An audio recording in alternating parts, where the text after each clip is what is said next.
যেটা বোঝাবো বলছিলাম অনেক কি করে সেটা হচ্ছে ও এই নিয়মটা তো মোটামুটি আগে একটু দেখে নিই। টেন্স টেন্স কাকে বলছে লেখা আছে তাও এটা দেখে নিই কারণ ভালো কথা বলতে পারে। তাহলে টেন্সের কি আছে প্রেজেন্ট, এটা কি আছে পাস্ট, আর এটা কি আছে ফিউচার। টেন্স কয় প্রকার? তিন প্রকার, ঠিক আছে? তাহলে প্রেজেন্ট টেন্সে কটা পার্ট? প্রেজেন্ট ইনডেফিনাইট নাকি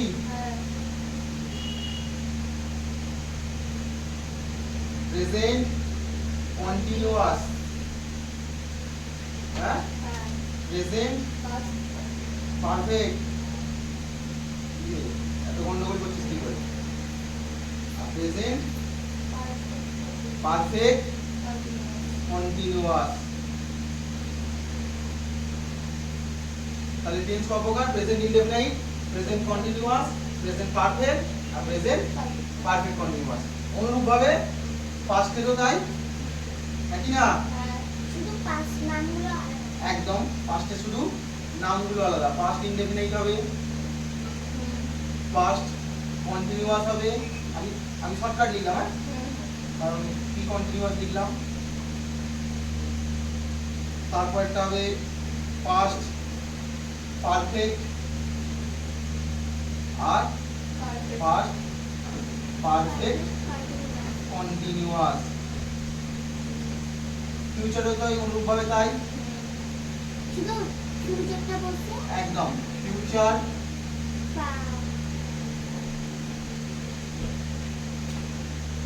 indefinite, future continuous, future perfect আর ফিউচার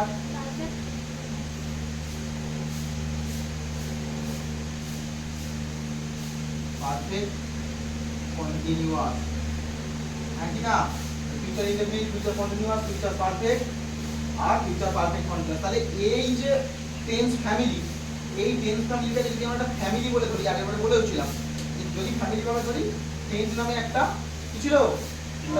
একটা বুড়ো ছিল। টেন্স নামে একটা বুড়ো ছিল, এটা মনে রাখা খুব সহজ উপায়। টেন্স নামে একটা বুড়ো ছিল, বুড়োর কটা ছেলে? তিনটে ছেলে। বড় ছেলের নাম প্রেজেন্ট, বড় ছেলের নাম প্রেজেন্ট, মেজো ছেলের নাম পাস্ট আর ছোট ছেলের নাম ফিউচার। এদের আবার তিন পিস করে এই চারজন করে ছেলে হয়। একজন ছেলের নাম প্রেজেন্ট, একজনের নাম ইনডেফিনাইট, তার নাম কন্টিনিউয়াস, আর একজনের নাম কি পারফেক্ট, আর একজনের নাম হচ্ছে পারফেক্ট কন্টিনিউয়াস। এইবারে দেখো আমরা সাধারণত যে পরিবারে থাকি সেই পরিবারের সারনেম বা টাইটেল ব্যবহার করা হয়, তাই তো? তাই এদের নামের পাশে আমরা কি লিখবো? দাদুর টাইটেলটা লিখবো, এটা টাইটেল। টেন্স হচ্ছে টাইটেল, মনে রাখো সবথেকে সহজ উপায়, দাদু হচ্ছে টাইটেল। তাহলে বাবার নাম ফার্স্টে, দাদুর নাম লাস্টে, মনে থাকবে? বাবার নাম ফার্স্ট, দাদুর নাম লাস্ট, একদম জেনুইন জিনিস, মনে রাখার কোনো সমস্যা নেই। তাহলে প্রেজেন্ট হচ্ছে বাবার নাম, বোঝা গেছে সামনে, দাদুর টাইটেল টেন্স বোঝা গেছে লাস্টে, হয়ে গেল। তাহলে ওর অরিজিনাল নামটা কোনটা? সেম ওই রকম ভাবে যদি আমি সেম বলি তাহলে প্রেজেন্ট পাস্ট আর ফিউচারের কেস বোঝা গেল। তাহলে প্রেজেন্ট ইনডেফিনিট হচ্ছে নাম, কন্টিনিউয়াস হচ্ছে নাম, পারফেক্ট হচ্ছে নাম, পারফেক্ট কন্টিনিউয়াস হচ্ছে নাম। আর এদের পাশাপাশি আমরা কি লাগাতে পারি? দাদুর টাইটেল টেন্স লাগাতে পারি, না লাগাতে পারি না? দাদুর টাইটেল কি লাগাবো? টেন্স লাগাবো, দাদুর টাইটেল টেন্স লাগাবো। তাহলে প্রেজেন্ট পাস্ট আর ফিউচার, তাহলে present indefinite tense, present continuous tense, present perfect tense আর প্রেজেন্ট পারফেক্ট। তাহলে মনে রাখার কিন্তু উপায় খুব সহজ। দেখা গেল যে প্রেজেন্টের সঙ্গে বাবার নাম, দাদুর টাইটেল হচ্ছে টেন্স, আবার তারপরে প্রেজেন্ট সেই বাবার নাম, তারপরে দাদুর নাম, বুঝে গেল নাম কন্টিনিউয়াস। প্রেজেন্ট দাদুর টাইটেল, বাবার নাম, দাদুর টাইটেল, বুঝে গেল পারফেক্ট, বুঝে গেল। প্রেজেন্ট বাবার নাম, দাদুর টাইটেল, পারফেক্ট কন্টিনিউয়াস, বুঝে গেল। বুড়োর মেজো ছেলে নাম কি? ফার্স্ট। তাহলে এই যে বুড়োর মেজো ছেলে ফার্স্ট, তাহলে ওরও তাই হওয়া উচিত। পাস্ট ইনডেফিনাইট, পাস্ট, এখানে আমি টেন্স কথাটা লিখি, চলো টেন্স লিখে দিলাম, হ্যাঁ কি না? হ্যাঁ। খুব সুবিধা হলো তো মনে রাখতে। হ্যাঁ। তাহলে টেন্স টেন্স টেন্স টেন্স দাদুর টাইটেল সব বসে গেছে, মনে রাখার কোনো দরকার নেই, কোনো ঝামেলা নেই। Present, past, sorry past past past past, দাদুর মানে বাবার নাম। বাবার নামগুলো বসে গেল, মেজো ছেলে বুড়োর মেজো ছেলের নাম বসে গেল পাস্ট সামনে দিয়ে, হ্যাঁ। দাদুর টাইটেল বসে গেল, হুম। মানে বসে গেছে না বলে যাচ্ছে। হ্যাঁ। তাহলে এইগুলো বসছে, indefinite, continuous, perfect, perfect continuous, blah blah blah সবগুলো বসে গেল। ফিউচারের ক্ষেত্রেও তাই, ফিউচার থেকে বলবো আর না। ফিউচারে বলার দরকার নেই। এটুকু তো গেল টেন্সের ব্যাপার, ঠিক আছে? হুম। এবার টেন্সটাকে আমি একটুখানি মুছে ফেলি। এবার টেন্স জানতে গেলে তাহলে এটুকু প্রেজেন্ট তাহলে মনে হবে তারা লিখলে লিখে নিতে পারে, কোনো চাপ নেই। আমার ইংলিশে তো লেখা আছে। যাদের লেখা আছে আছে, যাদের যাদের লেখা আছে আছে, যাদের মনে হবে লেখা নেই তারা লিখে নিতেও পারে, কোনো অসুবিধা নেই, ঠিক আছে? আমি এই জায়গাটাতে দাঁড়িয়ে বলবো সবগুলোর এবারে ডেসক্রিপটিভ আছে, আমরা করতে মুছে ফেলি, তাহলে লেখা আছে আছে আছে তো, তাহলে আমরা ক্লিয়ার করলাম। তাহলে যদি ক্লিন করে আমি প্রত্যেকটা টেন্সকে ইন্ডিভিজুয়ালি বুঝি, টেন্স তাহলে ইংরেজিতে ট্রান্সলেশন করবার জন্য টেন্স হচ্ছে মুখ্য অস্ত্র। টেন্স যে জানে ইংরেজি সে জানে, যে টেন্স জানে না সে ইংরেজি জানে, একদম সোজা হচ্ছে। দুটো জিনিস জানতে হবে, টেন্স জানতে হবে আর ওয়ার্ড মিনিং জানতে হবে। এই ওয়ার্ড মিনিংগুলো আমার কাছে আছে, সেটা বাই ডিফল্ট তোমরা লিখেই নেবে, ঝামেলা শেষ। আর টেন্স তো আমি বলেই দিলাম, দুটোর মধ্যে পার্থক্য। এবারে আমরা যদি চলে আসি প্রেজেন্ট ইনডেফিনিট, মানে বুড়োর বড় ছেলের বড় ছেলে, হ্যাঁ? হ্যাঁ। এই প্রেজেন্ট ইনডেফিনিট টেন্সে দুটো নিয়ম, সেটা নিয়মে অনুযায়ী কি বলা হচ্ছে, প্রেজেন্ট ইনডেফিনিট টেন্সের ক্ষেত্রে সাধারণভাবে হয় বা হয়ে থাকে, মানে প্রেজেন্ট আমরা এখন বই পড়ছি, তারা যাচ্ছে, ওরা খাচ্ছে, এই সমস্ত জিনিসের ক্ষেত্রে কি হয়, প্রেজেন্ট ইনডেফিনিট টেন্স হয়। তাহলে সাধারণভাবে হয়, কি বোঝালাম? সাধারণভাবে হয় বোঝালে তখন সেটা কি হয়ে যায়, প্রেজেন্ট ইনডেফিনিট হয়। এটা কি হয়, হয়, সাধারণভাবে হয় বা হয়ে থাকে, হয় বা হয়ে থাকে বোঝালে, হ্যাঁ? তাহলে কি হয়, প্রেজেন্ট ইনডেফিনিট টেন্স হয়। এই প্রেজেন্ট ইনডেফিনিট টেন্সের ক্ষেত্রে নিয়ম কি? নিয়ম হচ্ছে সাবজেক্ট প্লাস ভার্বের ফার্স্ট ফর্ম, কি form? First form. Subject plus ভার্বের ফার্স্ট ফর্ম প্লাস অবজেক্ট। তাহলে সাধারণভাবে হয় বা হয়ে থাকে বোঝালে প্রেজেন্ট ইনডেফিনিট টেন্স হয়, তাহলে subject plus verb plus first form plus object. তাহলে এটুকু বোঝা গেল। তাহলে এটা হয়ে গেল সাবজেক্ট ভার্ব অ্যারেঞ্জমেন্ট। আমি আগের দিন ট্রান্সলেশনে বলেছিলাম সাবজেক্ট ভার্ব অ্যারেঞ্জমেন্ট, এটা হচ্ছে সাবজেক্ট ভার্ব অ্যারেঞ্জমেন্ট। এবারে আমি এটাকে, হ্যাঁ এর ক্ষেত্রে একটা ব্যতিক্রম আছে, একমাত্র সিঙ্গুলার নাম্বার হলে, সিঙ্গুলার নাম্বার হলে ভার্বের সাথে এস বা ইএস যোগ হয়। কি যোগ হয়? এস বা ইএস যোগ হয়। কার সাথে? ফার্স্ট পারসন সিঙ্গুলার নাম্বারের সাথে, ঠিক আছে? যেমন Ram goes to school, first person singular number, মানুষই গোজ টু স্কুল, ঠিক আছে? তাহলে এই যে গোজ, তাহলে ভার্বের সাথে এস বা ইএস যোগ হয়, তাহলে এটা হলো প্রেজেন্ট ইনডেফিনিট টেন্স। এবারে চলে আসি আমরা কোনটা চলে আসবো, প্রেজেন্ট কন্টিনিউয়াস টেন্সে, নাকি? হ্যাঁ। মানে বুড়োর বড় ছেলের মেজো ছেলে, তাই তো? হ্যাঁ। খুব ভালো করে বুঝবে, যদি বুঝতে না পারো আমায় বলবে দাদা বুঝতে পারিনি, চেষ্টা করবো আরেকবার রিপিটার দেওয়া, যদি কেউ বুঝতে না পারে সেখানে আমাকে আটকাবে। কন্টিনিউয়াস টেন্স মানে সাধারণভাবে হইতে থাকে, মানে কন্টিনিউয়াসলি চলছে। বৃষ্টি হচ্ছে, আমরা স্কুলে যাচ্ছি, কন্টিনিউয়াসলি চলতে থাকলে কোনো কাজ, তখন প্রেজেন্ট কন্টিনিউয়াস টেন্স হয়। বুঝতে পারলাম? প্রেজেন্ট কন্টিনিউয়াস টেন্সের ভালো একটা কন্টিনিউয়াসলি মানে সাধারণভাবে চলছে, সাধারণভাবে চলছে, চলছে কি বোঝালে, চলছে বোঝালে তখন কি হয়, প্রেজেন্ট কন্টিনিউয়াস টেন্স হয়, ঠিক আছে? এবার তাহলে এর সাবজেক্ট ভার্ব অ্যারেঞ্জমেন্টটা দেখে নিই, মেনটা যেভাবে আমরা সাজাবো কোনো ট্রান্সলেশন করতে গেলে, নাকি? তাহলে যদি ট্রান্সলেশন করতে গিয়ে যদি সাজাতেই হয় আমাদের, তো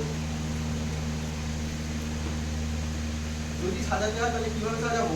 সেটা হচ্ছে সাবজেক্ট প্লাস ভার্ব, ভার্বের সঙ্গে ভার্বের বি ভার্ব, শুধু ভার্ব নয়, বি ভার্ব, বি ভার্বের এম, ইজ আর are, subject plus am is are plus ভার্বের সাথে আমি বারবার বলেছি, মানুষকে বলেছি, বাড়িতে বলেছি, কন্টিনিউয়াস টেন্স যখনই হবে ভার্বের সাথে কি হবে? হ্যাঁ, ভার্বের সাথে আইএনজি নাকি? সাবজেক্ট প্লাস ভার্বের সঙ্গে আইএনজি। আচ্ছা, আমি একটা উদাহরণ দিই, ভালো উদাহরণ, যেটা মনে থাকবে। এই যে কন্টিনিউয়াস টেন্সের একটা উদাহরণ দিয়ে খুব ভালো মনে থাকবার জায়গা।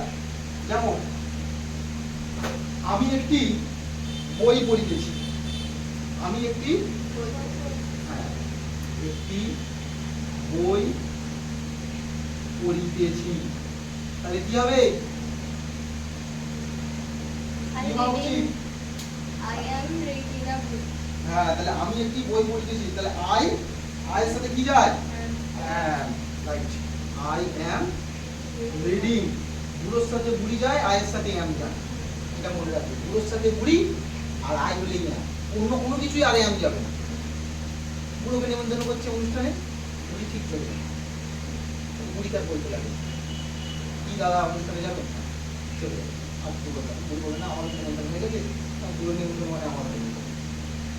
তাহলে আয়ের সাথে অ্যাম আর বুড়ির সাথে বুড়ি, এটা মনে রাখতে হবে। আই অ্যাম রিডিং আর আমি একটু তোরা মোটামুটি সব এটা বুঝে জানাই রইল, যারা জানে না তারা লিখতে যায়। তাহলে আই অ্যাম রিডিং আ বুক, তাহলে হয়ে গেল, ঝামেলা শেষ। প্রেজেন্ট ইনডেফিনিট হলো, প্রেজেন্ট কন্টিনিউয়াস হলো। তাহলে এবারে চলে আসবো ওটা ক্লিক করে।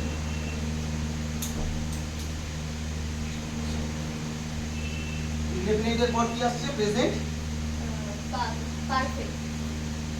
ইনডেফিনিট কন্টিনিউয়াস, ইনডেফিনিট হলো, কন্টিনিউয়াস হলো, প্রেজেন্ট পারফেক্ট হলো, তাই তো? তাহলে প্রেজেন্ট ইয়ারি present perfect tense. Present perfect টেন্সের নিয়মে কি বলছে? খুব ভালো জিনিস। প্রেজেন্ট পারফেক্ট টেন্স যদি সাধারণভাবে আগে চিনবো কি করে, এটা একটা বড় জিনিস। টেন্স দেখে বুঝবো কি করে, এটা বুঝতে হবে। বাংলা ক্রিয়ার শেষে ইয়াছি, ইয়াছো, ইয়াছে লিখে দিতে হবে, একটু সুবিধা হবে, বুঝতেও সুবিধা হবে। ইয়াছি, ইয়াছো, ইয়াছে, বাংলা ক্রিয়ার শেষে ইয়াছি, ইয়াছো, ইয়াছে থাকলে সাধারণতভাবে কি হয়? প্রেজেন্ট পারফেক্ট টেন্স হয়।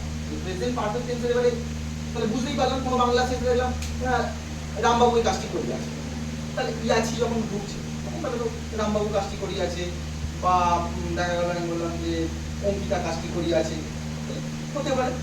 প্রেজেন্ট টেন্সের নিয়মে হয়, পারফেক্ট টেন্সের নিয়মে বোঝাতে পারলাম। প্রেজেন্ট পারফেক্ট টেন্স নিয়ম মানে বাংলার সাথে কি হবে? ইয়াছি, ইয়াছো থাকতেই হবে, ঠিক আছে? এবার ইয়াছি, ইয়াছো যখনই আছে, তাহলে এবারে সাবজেক্ট ভার্ব অ্যারেঞ্জমেন্ট আমি দেখে নিচ্ছি, সাবজেক্ট ভার্ব অ্যারেঞ্জমেন্ট কিভাবে আসবে নাকি বলে? সাবজেক্ট প্লাস ভার্ব, ভার্বের থার্ড ফর্ম মনে ওটা ঠিক মনে নেই, আর হচ্ছে হ্যাজ বিন, হ্যাভ বিন বলছে। হ্যাঁ, হ্যাজ বিন, হ্যাভ বিন আর অ্যাবাউট। সাবজেক্ট প্লাস ভার্ব, ভার্বে কোনটা আছে না? বি ভার্ব, হ্যাভ অথবা হ্যাজ। থার্ড পারসন যখনই হয়ে যায়, পারফেক্ট টেন্স হয়ে যাচ্ছে, তখন subject plus have has. Have has হলে কি হয়? ভার্বের third form plus object. Subject plus have has plus ভার্বের থার্ড ফর্ম প্লাস অবজেক্ট, এগুলোই মনে রাখতে হবে। আর অন্য কিছু মনে রাখার দরকার নেই, এমনিই জানা যায় যে কোনটা কোন টেন্সের আওতায় আছে। ঠিক আছে, প্রতিদিন প্র্যাকটিস করতে হবে, না জানলে প্র্যাকটিস না করলে কোনো কিছু হবে না। ঠিক আছে, অঙ্কের ট্রিক্সের মধ্যে প্র্যাকটিস করে দিতে হবে। The subject plus have as plus verb third form plus object। তাহলে আমরা একটা উদাহরণ দিই নাকি? সাবজেক্ট ভার্ব অবজেক্ট এর একটা উদাহরণ যদি দিই, সে এখানে আসিয়াছে, কি কি বলবো সে এখানে আসিয়াছে কি বলি কি হবে সে এখানে আসিয়াছে সে এখানে আসিয়াছে মানে কি হবে তাহলে সি আচ্ছা বি সি যেটা ইচ্ছা আমরা লাগাতে পারি তাহলে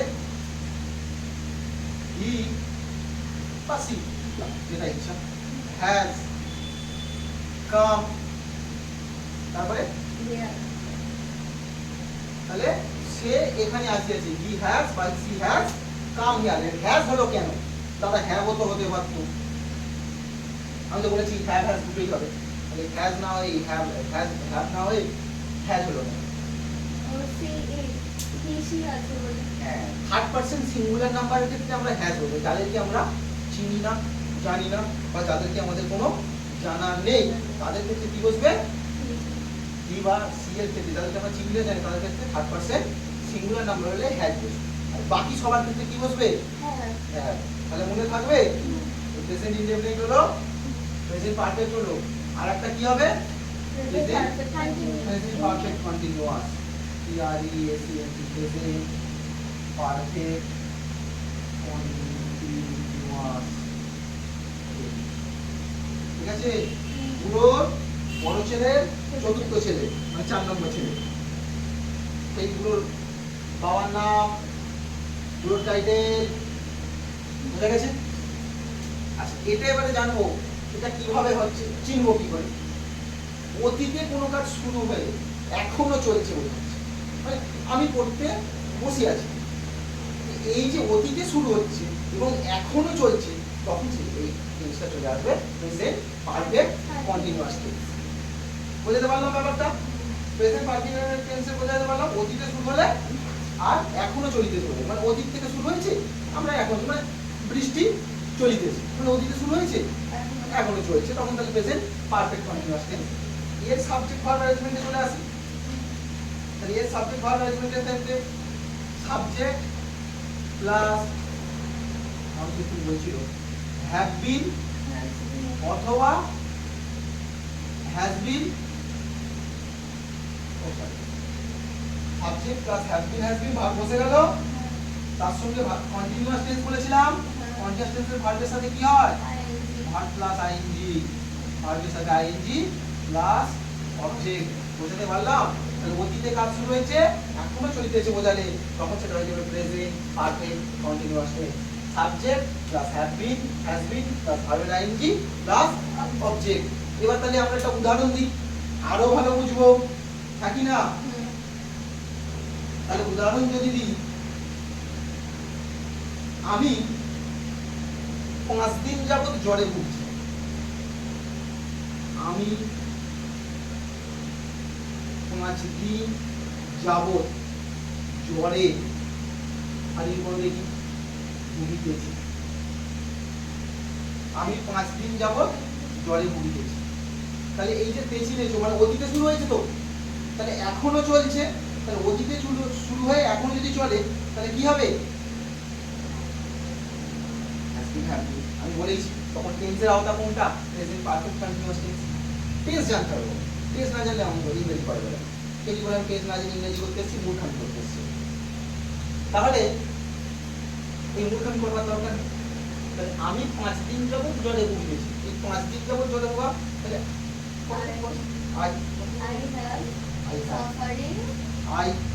আই বসে গেল আচ্ছা আই এর পরে কি বসবে হ্যাভ বিন হ্যাভ এর সাথে কি বসে আই হ্যাভ বিন আর একটা কি বসে I have been suffering I have been suffering হ্যাঁ না জ্বরটা বুঝবো না আগে I have been suffering from fever কোনো কারণবশত হয়েছে ওরা খেতে বোঝালে ফ্রম হয় ঠিক আছে from fever I have been suffering from fever কিসে ভুগছে জ্বরে ভুগছে তাই ফ্রম ফিভার কতদিন ধরে ভুগছে 5 দিন ধরে তাহলে ফর 5 ডেজ ফর 5 ডেজ তাহলে আমি 5 দিন যাবত জ্বরে ভুগতেছি I have been suffering from fever for 5 days তাহলে কেউ অন্যভাবে করতে পারে অসুবিধা কিছু নেই কিন্তু কন্টিনিউয়াস টেন্সের ধারাবাহিকতাটা বোঝা যায় এটা হলো মেন ব্যাপার তাহলে পুরো চারটে ছেলে মিটে গেল। তাহলে প্রেজেন্ট হয়ে গেল, প্রেজেন্ট ইনডেফিনাইট হয়ে গেল, প্রেজেন্ট কন্টিনিউয়াস হলো, প্রেজেন্ট পারফেক্ট হলো, প্রেজেন্ট পারফেক্ট কন্টিনিউয়াস হলো। এই যে চারটে টেন্সের উপরে ভিত্তি করে সবথেকে বড় বড় ট্রান্সলেশন গুলো এর উপরে ভিত্তি করেই হয়, যত ট্রান্সলেশন আছে। এইবারে কিছুটা পাস্টে থাকে, পাস্টের চারখানা, যে পুরো চারটে ছেলে বলেছিলাম, পুরো চারটে ছেলের দরকার নেই। আমি পাস্টের টেন্সটা কি বলে, যে দুটো ছেলে আছে ওই দুটো ছেলের কেসটা আমি পরের দিন বলে দেবো, ঠিক আছে? পরের ক্লাসে বলে দেবো। পাস্ট আর ফিউচারে দুটো লাগে, ওই পাস্ট আর ফিউচারটা আমি পরের দিন বলে দেবো কিভাবে পাস্ট আর ফিউচারের কেসটা হয়, ঠিক আছে?